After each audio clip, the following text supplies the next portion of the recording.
ये दो मित्र थे, स्कूल में साथ पढ़ते थे। जब थोड़े सयाने हुए तो एक गलत मार्ग में चला गया। धनी घर का था, शराब पीना, वेश्यागमन करना, जुआ खेलना, बस ऊट पटांग गनत। और एक था गरीब घर का था, वो गंगा नहाना, नाम जप करना, मंदिर जाना, ऐसे शुरू कर दिया। अब जो जिस मार्ग में चलता उसमें उसकी और बढ़ोतरी होती, वो और गंदा, ये और भगत। तो इसने ब्याह भी नहीं किया, नाम जप। और वो तो मतलब जितनी गंदगी। एक दिन दोनों मित्रों की मिलान हो रही थी, वो उधर से आ रहा था और ये इधर गंगा नहा के नाम जप करते हुए जा रहे थे। तो ये देखा मित्र से इतना बड़ा खजूर काटा होता ना, इतना बड़ा काटा पार कर गया। वो भगवान का नाम लेते हुए बैठ गए और वो लांग बूट पहने हुए नशे में एकदम। बोले देख लिया तेरे भगवान ने क्या किया, पूरा जीवन हो गया ना गंगा नहाते हुए। अब क्या देख देख मेरे पास वैभव, क्या कमी है। लोग जहाँ जाते हैं चार लोग आओ बैठते हैं, मौज मस्ती। कहते थे हमारे साथ रहे, मौज मस्ती में रहेगा।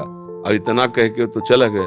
4 कदम बढ़ने पर उसको एक अटैची मिली जिसमें हीरे थे। लौट के फिर आए, बोले देख रहे तेरे कांटा लगाओ मेरे। अब तो उसका विश्वास नष्ट हो गया कि यार मतलब वास्तविक कुछ नहीं, गंगा नहाना है सब चला। इतने में जब किसी का विश्वास टूटता है तो भगवान उसको स्वयं समझा देंगे, क्योंकि विश्वास भगवान पे किया ना तो वही समझा।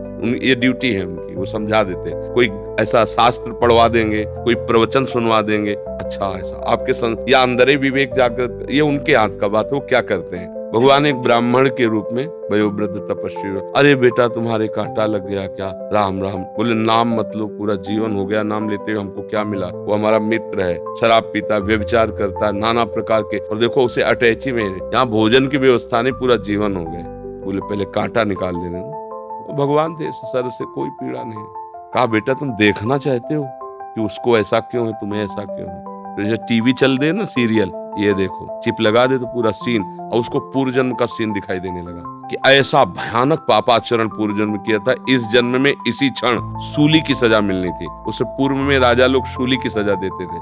सूली के एक भाले जैसा यंत्र ऊपर से जाके छोड़ दो, गुदा द्वार में ऐसे घुस जाए, वो तड़पता हुआ कितने घंटों में, मतलब बहुत बुरी मृत्यु, बहुत बुरी मृत्यु, जैसे क्रूस की सजा, गाड़, बहुत बुरी मृत्यु। वो तुम्हारे इस भजन के प्रभाव से सारे पाप नष्ट हो गए, एक खजूर के कांटे में निकल गया। अब तुम्हारे पाप नष्ट हो गए। अब ये पुण्य और पीछे का पुण्य दोनों मिल रहे हैं। आगे चलकर तुम्हारी ऐसी उन्नति होगी जो सदा सदा के लिए सुख प्रदान करेगी। और इसका पूर्व जन्म का इतना पुण्य था कि इस समय इस प्रांत का ये राजा होता, पर इसने व्यभिचार करके पाप करके सारे पुण्य नष्ट कर दिए। अब इसको जो एक अटैची में हीरे जवाहरात मिले, खाली बस समाप्त उसका पुण्य। इसको जहां भोगेगा, पूर्व का पाप और अभी का पाप जब मिलेगा तो ऐसा ब्लास्ट होगा कि देखने लायक नहीं रहेगा। अब उसको विश्वास हुआ कि हाँ, बोले तो कभी हम नहीं छोड़ेंगे भजन। बोले हाँ, भजन व्यर्थ नहीं होता।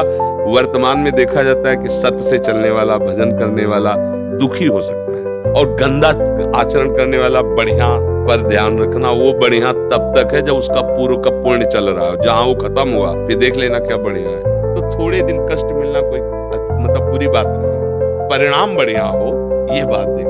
थोड़े दिन मौज मस्ती, परिणाम तो फिर परिणाम। अब मौजे मस्ती में तो जेलें भरी है, ये जेल काहे भरी है, यही भरी है। बुद्धि भ्रष्ट हो गई, गलती कर दी, आजीवन सजा, आजीवन कारावास। भैया कभी अपने विश्वास को विचलित मत करना, है ना।